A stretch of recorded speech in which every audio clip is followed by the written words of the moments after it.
All right, what do you think, guys? Should we go ahead and get started? All right, so thanks for joining me. I am Sadie Harris. I'm the Senior Program Manager of the Evaluation and Assessment Team at Vanderbilt School of Medicine here in Nashville, Tennessee. I titled this table talk Excel Can Do That because we have recently created something and that is one of the most common responses we get when we share this particular type of report. So I'd really love to be able to share what we've done briefly and then open it up for some great conversations and hear how you all share data. I'm a nerd for some beautiful visualizations and interactive options and displaying data in the most digestible way. So I'm excited to hear what you all have to say as well. So just some quick disclosures. I have no financial relationships with any of the programs I'm discussing. I have no actual or potential conflict of interest. All data that you'll be seeing are fabricated for the purpose of this event. And I'm definitely not an expert. A colleague and I created the system that I'll be sharing with you based on a lot of trial and error and many YouTube tutorials. But that is the extent of my training in Excel. Our learning objectives. So by the end of this table talk, hopefully we'll be able to identify some of those important components if you want to try to make something similar to what I'm about to show you, identify some use cases for these types of tools, and then also the part that I'm most excited about is to hear from you and discuss alternative data visualization options. So a little bit about what to expect. We're just going to discuss our unique way that we share data. I'll show you a demonstration of our tool, and then we'll have that table talk. So our team was presented with a problem. We had to disseminate reports to a variety of users with different access levels. They were across institutions. We had to maintain the reports regularly with new data. We had to be able to slice the data in a variety of ways and drill down for more information. And then really importantly, we had to be able to protect the data by locking certain aspects of it. Do any of those needs sound familiar to anybody out there? I see a lot of heads nodding, right? So this is not an uncommon problem, right? We want data that's really interactive, that we can move around, we can slice and dice. So we looked at software options that were specifically created to build interactive reports, but pretty quickly found out that they would just not fit our purposes. Our reports were to be shared with people outside of our institution, outside of the university. And so many options require licenses for each user to access the dashboard. So if we went with those options, we would be requiring people all over hospitals to pay for licenses themselves just to be able to open our report. So it didn't feel accessible.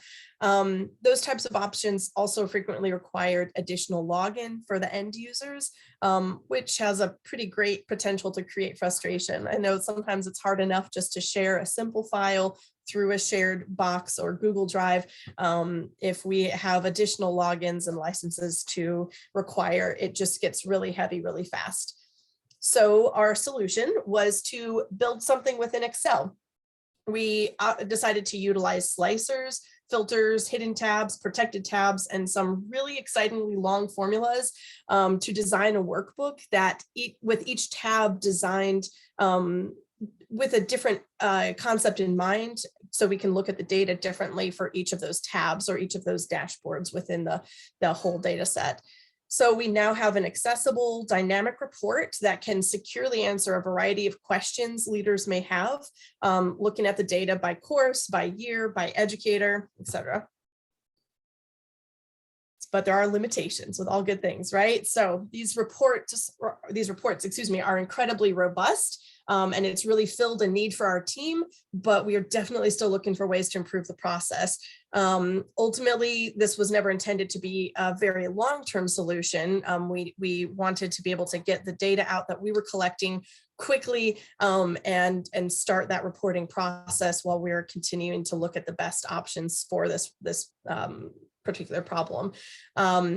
So we're now seeing the writing on the wall that she's just getting crushed under her own weight. So Excel has limitations. There's a row limit of 1,048,576 rows, I think is, if that's right. And we're quickly approaching that. So we need to find some way to be able to have a larger database, just be able to handle these data better. There's a need to update that we found connections when new data are added. And so we found some workarounds where we now keep the data in a table format. It seems to like that better, but there's a lot of trial and error with those types of things too. And there's a need for a fairly up-to-date computer to really successfully generate these reports.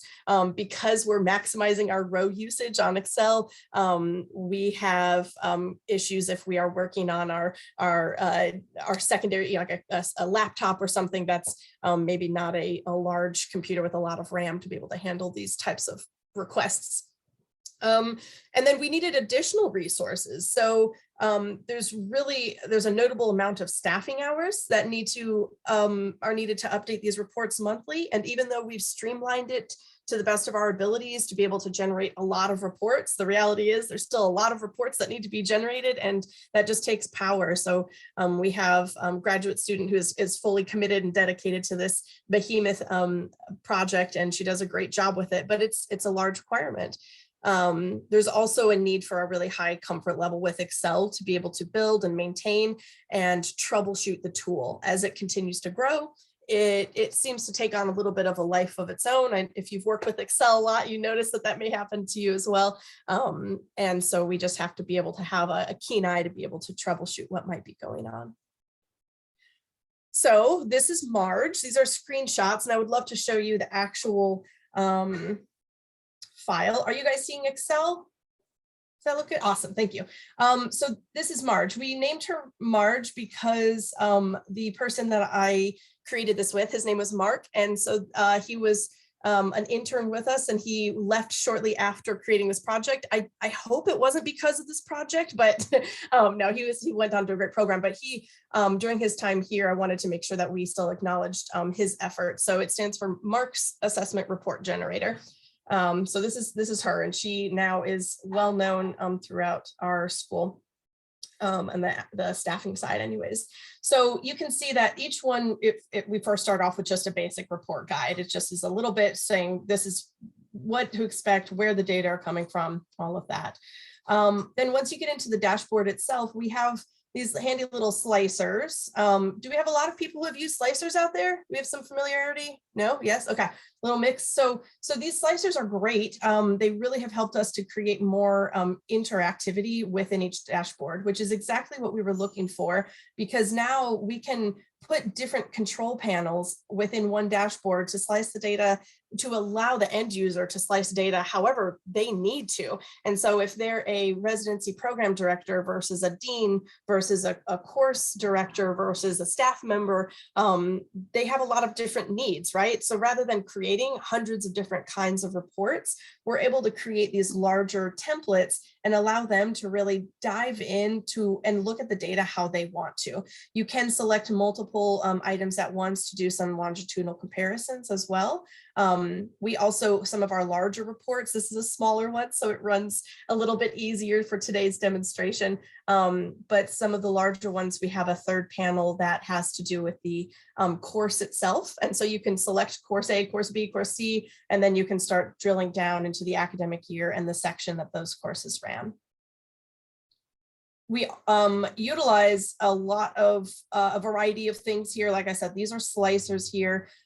These are the images that are tied to the slicers, right? But then we also, this is just straight up a static image that we have from a different Excel that we put in usually once every 6 months or so. We'll update this image just as that comparison for what you're seeing here. And this allows us to not have to have the entire school's data in this particular report. This is an example of a report that we would send to a clerkship director. And so they don't need to have everything from all 4 phases of our curriculum within the report, because it'll bog it down. We do lock and protect everything, so it would be secure, but it would just make the really, really bloated piece of software.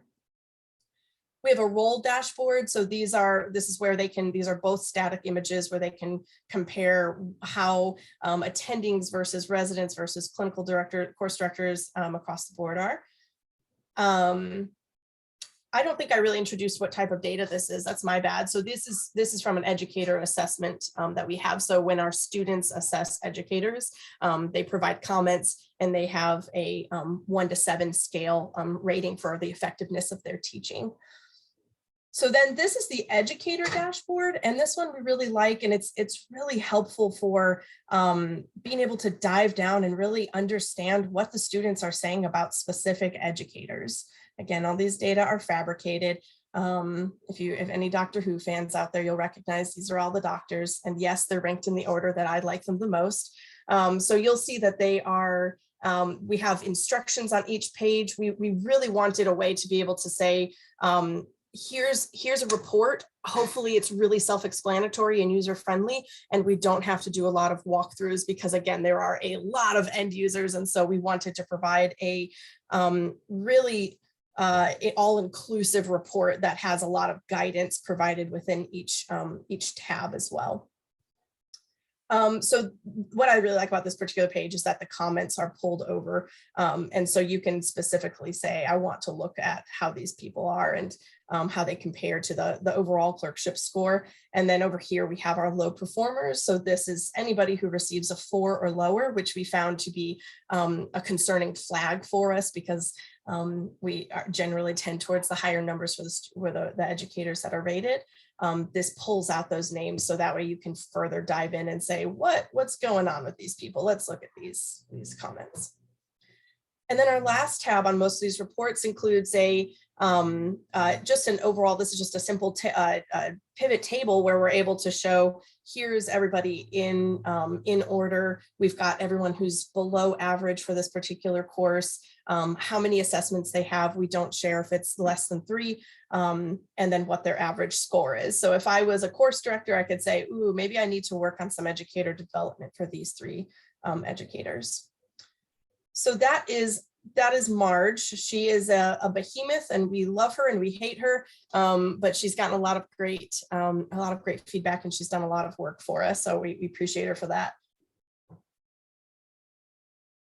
So now I would love to take, I'm seeing, sorry, a couple questions in, does Google Sheets support this reporting or do part of it not translate?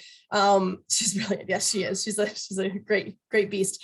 So Google Sheets, we don't use Google products at Vanderbilt. We're Microsoft based. And so I have not tried that myself, but I know that there's a lot of similarities between the two. And so it's very possible that there would be ability to do that. I think the downside to that is to make sure that all of your end users would also be using Google Sheets instead of a Microsoft product, just so it translates when you send it out and they try to open it with their native device.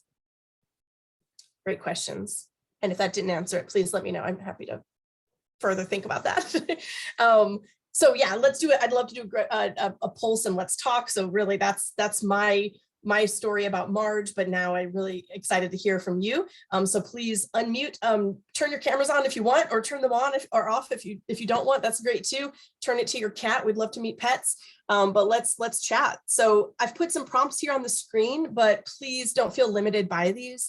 I'd really love to hear any thoughts that popped into your head during the intro, or just general thoughts about the day, or thoughts about how you share data. What does it look like to you and at your institution? There's a million ways to do this, and I'm excited to learn.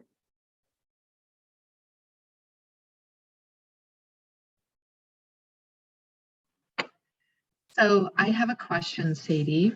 Yeah. Thank you so much for the presentation. I'm at Creighton University on the Phoenix campus in Arizona. So did you I feel like I'm always just teaching myself how to do stuff. So did you just kind of dive in and try to figure out, like when you're talking about slices and all of that, did you just try to figure out how to do it yourself? Did you take any training on it? That's a great question. Yes. So it was something that I accidentally stumbled upon when I was looking for an option. I was looking at some other programs that were designed to be more interactive for reporting purposes. But again, since those were subscription based, I was like, oh, I wonder what Excel can do. So I just started kind of Googling like, can Excel create dashboards? Can we get interactive? And then this slicer word came up and I was like, I've never heard of a slicer. Let me look that up. So it just took me down this path. And that's when I started to recruit my resources of people who knew about Excel on the floor. They actually didn't know about slicers either at the time. And so at that point, we started just watching a lot of YouTube videos. So it was pure YouTube education that led us to March. Thank you. Yeah, great question. Thank you. Thanks for being a part of the conversation. I see a question also in the chat. Someone said that David Tennant's the best doctor. I would like to, on the record, disagree that nobody's better than Tom Baker. So please keep those kinds of comments to yourself. Just kidding. David Tennant's great. He's the second best. Then the second question is, do you have to be an absolute Excel whiz to build something like this? And are there any Excel trainings you might recommend for those of us who are amateurs? So yeah, no, just to build on what we were just discussing with Jessica,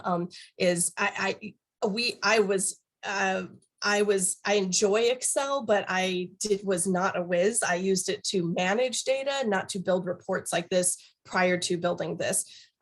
This process took us a little while, so it was several months worth of learning. And at one point, Mark, my coworker who I was working with, he looked at me and he's like, I think we're developers now. I think that just happened because we started polling our end users and trying to put ourselves in their shoes and really understanding what the best way to display data might be. And so it was really, we went from zero to Marge over the course of a couple months, just through curiosity and YouTube. Great question, John. Thank you. So we don't have anything that feeds data into Marge. So we do manually input all of that.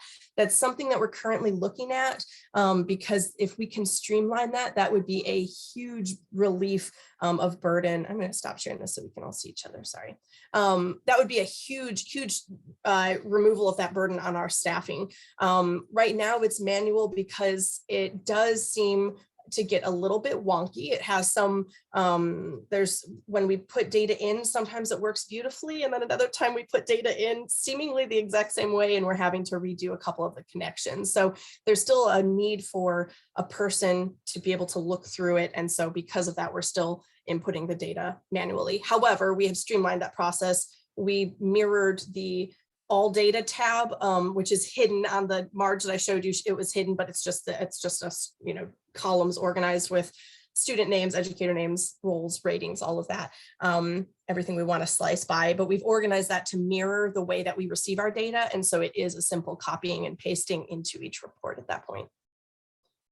Great questions.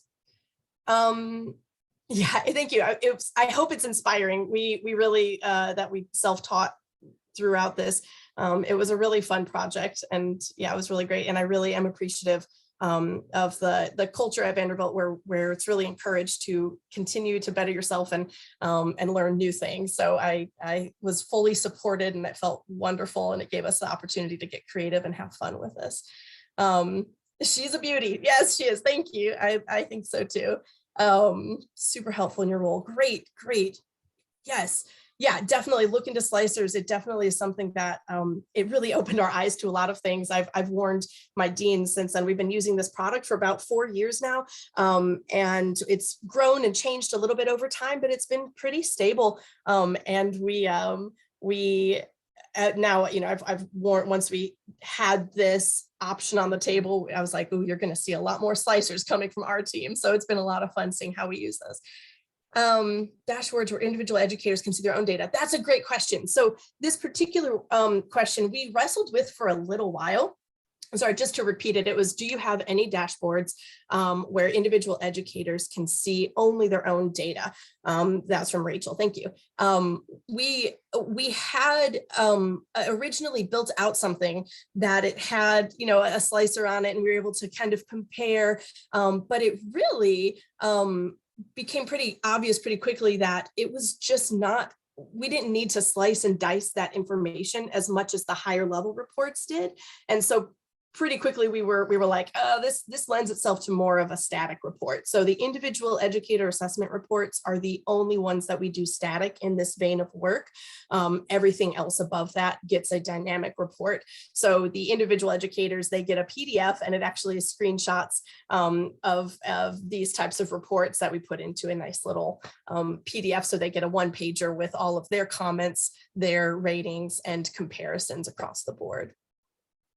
Share the sample report dashboard. Yes, I would love to. Yes, yes, yes. Finding tools, yes, and reverse engineering. Love it. Let me see if I can put that in. My email address, I'm going to put that in here in case we you can email me if you want it or not able to open this file. I'll do that first. There you go. And I'll try to add this in now, but if it doesn't work or if it doesn't download or anything, just reach out to me and I would love to share that with you. You'll see right now there's nothing locked. There are hidden tabs, so unhide them and look at them and play with them definitely. But if you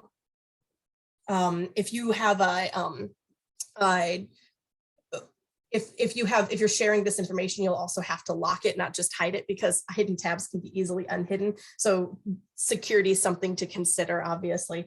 You'll want to, we protect each tab, and then we protect each, the whole workbook as a whole. And so that way people are not able to modify anything within the tab. So it maintains its nice little look. And then it also, where they're not able to unhide tabs to view the all data tab, because that would be unidentified, fully identified data, row data. And it's pretty, it'd be pretty disastrous. We don't want to do that to the students or educators. It might take me a minute to do this. So I might have to, I can share it with Tyrese as well, and she might be able to upload it, but otherwise please reach out to me because I'd love to send this to all of you, certainly. Oh, I don't know what a workshop for space is. Might have to learn more about that. So space is our larger group, the staff professionals across continuing education. Oh, great. Or what the staff track has been born out from under. Awesome. Yeah, I'd love to talk more about that. Absolutely. Thank you all. I see that we had a warning that we're going to be returning back to the main room pretty shortly. So if there's any other questions, I'd love to field those. I really appreciate all the great questions and the feedback. Marge is someone that I'm really have really fallen in love with over the last 4 years. So it's fun to be able to share her today with all of you. Just really quickly, if you can get it out before we get pulled back. I was curious how much of this job is related to this type of data, because I feel like we do these types of things to make our lives easier, but we don't necessarily have the time in our position to create tools like this, you know? So right. Yeah. So it was something that we had to approach from a staffing standpoint with our leaders as well. And we were like, we know we have this problem. There was a big driver because it wasn't a problem, it was an opportunity, excuse me. But we had this request that we had all this pile of data. We had to get it out to people because we wanted to be able to give feedback in a timely manner. We wanted to be able to demonstrate the way that it was being done in a kind of formalized way with an upcoming accreditation visit. And we really wanted to start to pilot some options. And so all of those drivers really lent itself to a lot of great support from our staff leadership and our faculty leadership, because it really did require some time. We had to have some protective time to quickly develop a tool when that's not necessarily, yes, accreditation is a great driver. It's really, it's not within my normal wheelhouse. Usually I'm generating reports and we're analyzing data, and but to do something, creating a tool like this was something that was definitely a little bit outside of the norm for us. So that was just based on conversations with our leadership to allow